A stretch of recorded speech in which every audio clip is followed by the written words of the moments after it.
నమస్తే, నేను Chandana. Welcome to great Andhra big story.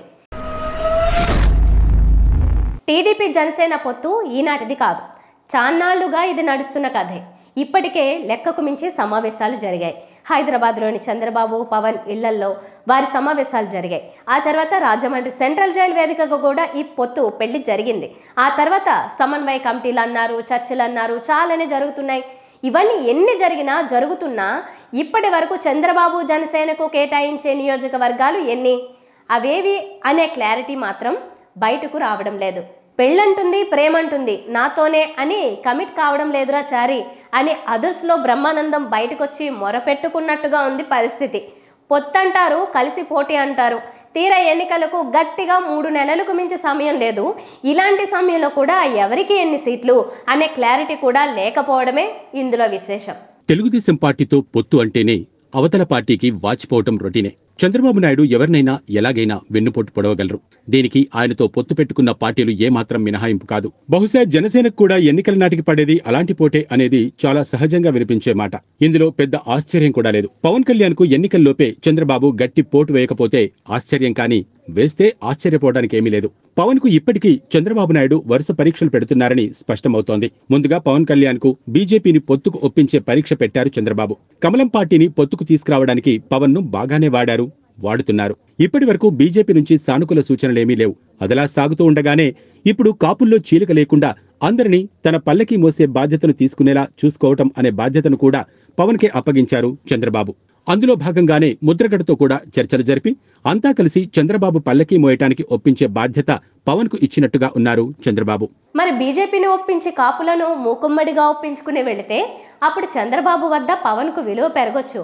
మరి అలా పెరిగిన విలువతో అయినా పవన్ కనీసం 25 సీట్లను సంపాదించగలరా అనేది అసలు ప్రశ్న. తెలుగుదేశం లెక్కల ప్రకారం పవన్ కు టీడీపీ కేటాయించే సీట్లు 15, 160 సీట్లు తమకే అని టీడీపీ పదే చేసే ప్రకటనల సారాంశం ఇదే. మరి 15 నియోజకవర్గాల్లో పోటీ చేయడం కోసం పవన్ ఇన్ని పాట్లు పడుతున్నాడంటే అందుకు మించిన ఆశ్చర్యం ఉండబోదు. 15 కాకుంటే 20, 25 సీట్లను చంద్రబాబు నాయుడు పవన్పై దయతేల్చి కేటాయించినా వాటిలో టీడీపీ శ్రేణులు ఎలా ప్రవర్తిస్తాయి, వాటికి చంద్రబాబు ఎలాంటి సలహాలు ఇస్తారనేది శేష ప్రశ్న. గతంలో తాను పొత్తు పెట్టుకున్న పార్టీలకు ఝలక్లు ఇచ్చేలా వారికి కేటాయించిన సీట్లలో కూడా తెలుగుదేశం పార్టీ బీఫారాలను పంచారు చంద్రబాబు. పలుచోట్ల టీడీపీ రెబల్స్ బరిలోకి దిగి పొత్తులో ఉన్న పార్టీని తొక్కేశారు. రెబల్స్ కన్నా చంద్రబాబు నాయుడే పొత్తు ధర్మమా తొక్క అన్నట్టుగా మిత్రపక్షానికి కేటాయించిన సీట్లలో టీడీపీ అభ్యర్థులకు బీఫారాలు ఇవ్వటం అనేది ఆయనకే సాధ్యమైన రాజకీయం. ఏపీ రాజకీయాల్లో అలాంటి విశ్వాసఘాతకం అనేది చంద్రబాబుకే సాధ్యమయ్యే చర్య. మరి అలాంటి ఆయనతో 10 ఏళ్లుగా రాజకీయ స్నేహం చేస్తూ పవన్ కళ్యాణ్ ఇప్పుడు మరోసారి పొత్తు ప్రాపకం కోసం ఆరాటపడుతూ ఉన్నారు. జనవరి 2వ వారం గడిచిపోయింది. ఎన్నికల నోటిఫికేషన్ రావడానికి మరో 2 నెలల సమయం ఉంది. ఇప్పటికీ జనసేనకు చంద్రబాబు కేటాయించే నియోజకవర్గాలెన్నో కూడా క్లారిటీ లేదు. ఒకవేళ క్లారిటీ వచ్చినా జరిగే అద్భుతాలేమీ లేవని, జనసేనకు కేటాయించే సీట్లలో కూడా చంద్రబాబు నాయుడు ఆ పార్టీలోకి పంపిన వారే పోటీ చేస్తారనే అభిప్రాయాలు వినిపించడంలో కూడా ఆశ్చర్యం లేదు.